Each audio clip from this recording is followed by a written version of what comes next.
Hello, আসসালামু আলাইকুম সবাইকে। কেমন আছো তোমরা সবাই? তো welcome back to my another vlog.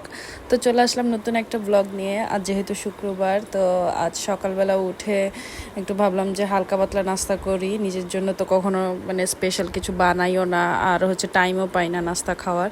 তো আজকে একটু তাড়াতাড়ি চটজলদি করে কর্নফ্লেক্স খেয়ে নিয়েছি। আর বাচ্চার বাবাকে কী নাস্তা দিয়েছি ওগুলো আসলে ক্যাপচার করতে পারিনি, কেননা তখন আমি ঘুম থেকে উঠতে তো দেরি হয়ে যায়। তো দেরি হয়ে যাওয়াতে খুব তাড়াহুড়া করে ওদেরকে খাইয়ে পরে গিয়ে আস্তে ধীরে নিজের নাস্তাটা রেডি করলাম। আর তারপর নাস্তা খাওয়ার পরে আমি এখানে আজকে কী রাঁধবো এগুলো তো আমি কালকেই গুছিয়ে রেখেছি। তো আজকে বের করেছি আর কি। তো আজকে মুরগি রাঁধবো আর চিংড়ি ভুনা করব। তো এই যে দেখতে পাচ্ছ মুরগির জন্য সব কিছু নিয়ে নিয়েছি। আর ওই চুলায় প্রেসার কুকারে আমি ডালটা বসিয়ে দিয়েছি। আর এখানে কড়াইতে আমি মুরগিটা কষিয়ে নেব। তো বেশি করে পেঁয়াজ দিয়ে তারপর টমেটো দিয়ে সব মশলা, যারা এটা মুরগির মাংস রান্না করতে তো আসলে সবাই পারে। তো যাই হোক, যে যে মশলাগুলো লাগে সেগুলো দিয়ে দিয়েছি। আমার আজকে মুরগিতে মনে হয় হলুদ মরিচ কম হয়েছে, জানি না, আসলে আমি রান্নায় এত একটা এক্সপার্ট না। তো যা পারি যতটুকু পারি ততটুকুই চেষ্টা করি আর কি। তো এইভাবে গিয়ে মুরগিটা কষিয়ে ভালো করে, আর আলু অবশ্যই আবার দিতে হয় মাংস রানলে, কেননা তোমাদের ভাইয়া মাংসর আলু অনেক পছন্দ করে, সেটা গরুর মাংসই হোক আর মুরগির মাংসই হোক। তো এই আর কি, এখানে আমিও তাড়াতাড়ি করে সব কিছু করে নিচ্ছি, মাংসটা কষিয়ে নিচ্ছি। আর এরপরে চিংড়ি ভুনা করব। চিংড়ি ভুনা বলতে আমি আগেই, যেহেতু শুক্রবারের কাজগুলো আমি আগেই এগিয়ে রাখি, তো চিংড়িগুলোকে আমি বড় চিংড়ি এনেছিল, ওগুলোকে গিয়ে ভালো করে মশলা দিয়ে সিদ্ধ করে রেখেছি। আজকে শুধু একটু তেলে পেঁয়াজ টমেটো দিয়ে একটু নাড়াচাড়া দেবো, এই আর কি। তো এই যে এখানে দেখছো আমি মুরগিগুলো এখানে দিয়েছি, ভালো কথা, কিন্তু আমি আসলে বুঝতে পারিনি মুরগিটার জন্য কড়াইটা ছোট হয়ে যাবে। আবার দিব আলু, আমি পুরো নাড়তেই পারছিলাম না। তো কী করব, আর পরে গিয়ে আবার এগুলো কড়াইটা চেঞ্জ করেছি, বড় একটা কড়াই দিয়েছি, দেখি যে ওইটাতেও ঠিক মতন হয়নি। তা আমি কোন আকলে যে এটাতে দিয়েছি আমি নিজেও জানি না। হ্যালো, তো এই যে মুরগিটা বসিয়ে আমি গিয়ে কিছু টুকটাকা হাঁড়ি পাতিলা ছিল ওগুলো ধুয়ে নিয়েছি। আল্লাহর অশেষ রহমত, আজকে দিয়ে আমার হেল্পিং হ্যান্ডটা এসছে, ও বাড়িতে ছিল এতদিন। তো আজকে দিয়ে একটু আমার প্রেশার কম হবে, যদিও অনেকদিন পরে বাড়িতে আসবে, জন্য ওকে বেশি একটা প্রেশার দিব না। আজকে শুধু ও ঘরটা মুছবে আর কাপড় ধুবে। তো আমি এই জন্য থালা বাসনগুলো সব ধুয়ে নিচ্ছি। তো যত অল্প কয়টাই থালাবাটি, তো এগুলো ধুয়ে নিচ্ছি আর কি। তো ধুয়ে এরপর গিয়ে বাচ্চাকে গোসল করাতে হবে। বড়টাকে তোমার ভাইয়া গোসল করিয়ে নামাজে নিয়ে গেছে, আর ছোটোটাকে আমি গোসল করাবো। তো এই আর কি, এটা করতে করতে আমার কত দিন পার হয়ে যায়। দেখো, রান্নাবাড়ি কিন্তু অনেক কষ্টের জিনিস। আবার যারা হয়তো অভ্যস্ত হয়ে যায় বা সবসময় রান্তে রান্তে এক্সপার্ট হয়ে যায়, তাদের আবার বেশি সময় লাগে না। আমার মতন যারা পারে না কিছু, তাদের একটু সময় লাগে আর কি। তো যাই হোক, এটা ব্যাপার না, এটা সময়ের সাথে আমি শিখে যাব ইনশাল্লাহ। কিন্তু আর আমার কাছে রান্নাবাড়ি এতটা ভালোও লাগে না, কেন জানি না। আচ্ছা, যাই হোক, কিছু কারণে এটাই আমাদের মেন পার্ট, রান্নাবান্না। এটাই সারা জীবন করে যেতে হবে বিনা বেতনে। এই যে দেখতে পাচ্ছ আমার মুরগিটা কেমন জানি ফ্যাকাশে ফ্যাকাশে হয়েছে। তো আমি আর এটাতে এক্সট্রা করে কোনো মশলা আর দেই নেই, কারণ আবার যদি গন্ধ করে সেই ভয়ে।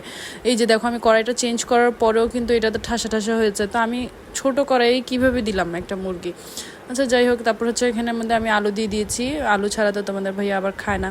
তো ওইদিকেও আমার প্রেশার কুকারের ডালটা হয়ে গেছে। তো আমি এখানে আরেকটা ডালের ডেকচি নিয়ে গিয়ে পেঁয়াজ শুকনা লঙ্কা দিয়ে ডালটা বাগার দিয়ে নেব। আমার ঘরে ভাই বাচ্চা যেহেতু আছে, ভাই প্রতিদিন ডাল রাঁধতে হয়।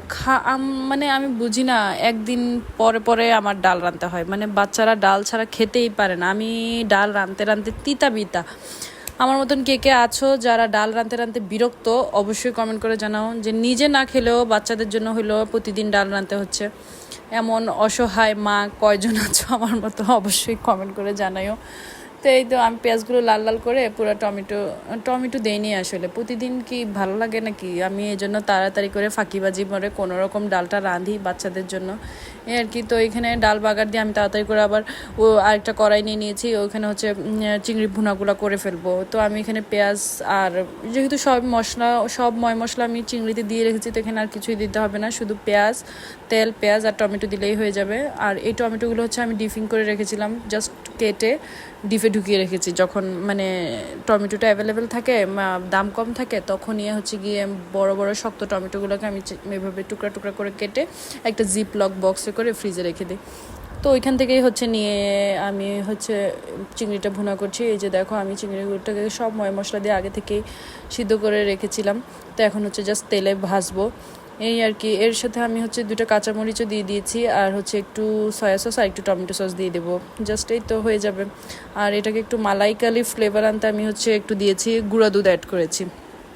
মজা হয়েছে খুব ভীষণ চিংড়িটা। আজকে মুরগিটার চেয়ে মাংসটাই বেশি মজা হয়েছে, মাছটাই বেশি মজা হয়েছে চিংড়ি। তো তোমাদের ভাইয়া খেয়ে অনেক বলছিল মজা হয়েছে। আচ্ছা যাক, আলহামদুলিল্লাহ, এটাই হয়েছে যে অনেক বেশি, আমার আর কিছু লাগবে না, কোনো মতে রাঁধি বাড়ি খাই এই আর কি। এই যে দেখো আমার চিংড়িটা কালারটা কত সুন্দর এসছে, কিন্তু মুরগিটার কালারটা তোমাদেরকে দেখাবো, একদমই সুন্দর হয়নি, তোমরা কোনো কিছু মনে করো না। তো এই আর কি, এইভাবেই করে আমার বেশিরভাগ সময় এই রান্না বান্না চুলার কাছে বাচ্চা কাচ্চা নিয়েই চলে যায়। কিন্তু আমার মানে সবচেয়ে বেশি কষ্টের হচ্ছে যে রান্না বান্না, কেন যে মানুষ রান্না করতে হয় আর কেনই বা খেতে হয় এটাই বুঝি না। তো এই আর কি, আজকে ছিল আমার শুক্রবারের আয়োজন। তোমরা কে কী রান্না করেছো বা শুক্রবারে কে কী খেয়েছো অবশ্যই আমাকে কমেন্ট করে জানাইও। আর এই যে আমার ছোটোটা, এটাকে পানিতে নিয়ে এসেছি গোসল করাতে। এখানে হচ্ছে আমি গরম পানি দিয়ে ওকে বালতিতে বসিয়ে দিয়েছি, তো ও হচ্ছে এখানে লাফালাফি শুরু করে দিয়েছে। আর এই যে দেখো পরের অবস্থা, মানে ওকে কেন আমি বালতি থেকে তুললাম এজন্য সে অনেক কান্নাকাটি করছে। তো আচ্ছা যাই হোক, আল্লাহ হাফেজ, এতটুকুতে শেষ করি। আসসালামু আলাইকুম।